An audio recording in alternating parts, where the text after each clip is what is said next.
வணக்கம் சுட்டி குழந்தைகளா. இன்றைக்கி உங்களுக்காக ஒரு தெனாலிராமன் கதையோடு தான் வந்திருக்கேன். என்ன கதை அப்படின்றத பார்க்கலாமா? எதுவும் நிரந்தரம் இல்லை. எதுவும் நிரந்தரம் இல்லையா?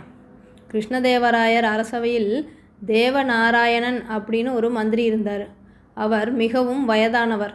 ஆதலால் அவருக்கு அடிக்கடி உடல் நலமில்லாமல் போய்விடும். அவர் கிருஷ்ணதேவராயரிடம், மன்னா, எனக்கு வயதாகிவிட்டதால் என்னால் முன்பு போல் வேலை பார்க்க முடியவில்லை. ஆகவே எனக்கு மந்திரி பதவியிலிருந்து விடுதலை வேண்டும் என்றார். தேவநாராயணரே, உங்கள் அறிவும் அனுபவமும் எனக்கு வேண்டும்.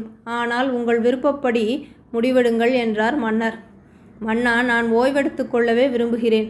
இதுகாதும் எனக்கு கொடுத்த ஆதரவுக்கு நன்றி. நாளை முதல் நான் அரசவைக்கு வர இயலாது என்று தேவநாராயணன் சொல்லிவிட்டார். மன்னருக்கு தேவநாராயணன் தன்னை விட்டு போனது மிகவும் மன வருத்தத்தை உண்டு பண்ணியது. அவர் எப்பொழுதும் அவரையே நினைத்து ஒரு சோக முகத்தோடு காட்சியளித்தார். தெனாலிராமனுக்கு மன்னரின் சோகத்தை பார்க்க பரிதாபமாக இருந்தது. அவரது சோகத்தை எப்படியாவது போக்க நினைத்தார். 2 நாட்களாக தெனாலிராமன் அரசவைக்கு வரவில்லை.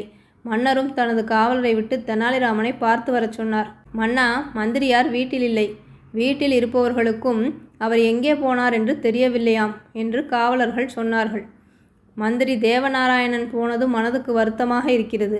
இதற்கு ஏதேனும் உபாயம் சொல்லுங்களேன் என்று மற்ற மந்திரிகளிடம் கூறினார் மன்னர்.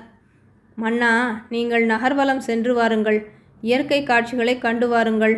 மனதுக்கு நிச்சயம் அமைதி கிடைக்கும் என்று ஒரு மந்திரி சொன்னார். மன்னர் உடனே அதனை ஏற்று குதிரையும் ஏறி நகர்வலம் புறப்பட்டார். எங்கு பார்த்தாலும் பச்சை பசேல் என வயல்வெளிகள், காற்றில் தலை சாய்த்து ஆடும் நெற்பயிர்கள்.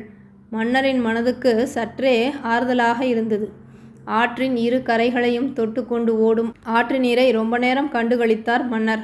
மனம் லேசானது. மறுநாளும் நகர்வலம் வர தீர்மானித்தார் மன்னர். மறுநாள் மன்னர் நகர்வலம் வந்தபோதும் ஆற்று நீரை பார்த்து, அதே தண்ணீர், அதே அழகு என்று வாய்விட்டு சொன்னார். ஆற்றில் நின்றிருந்த துறவி, அதுவும் வயோதிக துறவி, மன்னா, தாங்கள் சொல்வது தவறு என்றார். நான் தவறாக சொல்லவில்லையே. நேற்றும் இதுபோல் ஆற்றில் தண்ணீர் ஓடியது. அதே தண்ணீர்தான் இன்றும் ஓடுகிறது. அதைத்தான் நான் கூறினேன். அதில் தவறு என்ன இருக்கின்றது என்று கேட்டார் மன்னர்.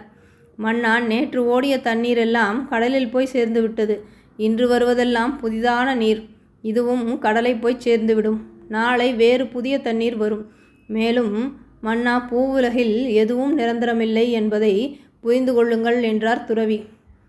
ஐயா, எதுவும் இவ்வுலகில் நிரந்தரமில்லை என்பதை எனக்கு புரிய வைத்தமைக்கு மிக்க நன்றி. என்னுடைய மந்திரி தெனாலிராமனை காணவில்லை. அவர் பற்றி தங்களுக்கு ஏதேனும் தகவல் தெரியுமா என்று கேட்டார் மன்னர். துறவியார் தனது வேடத்தை கலைத்தார்.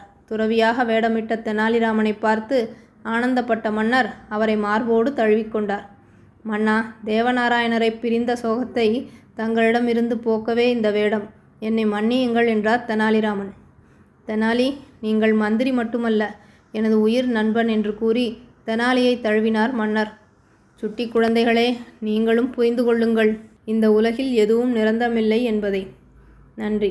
மீண்டும் வேறு ஒரு கதையுடன் உங்களை சந்திக்கின்றேன்.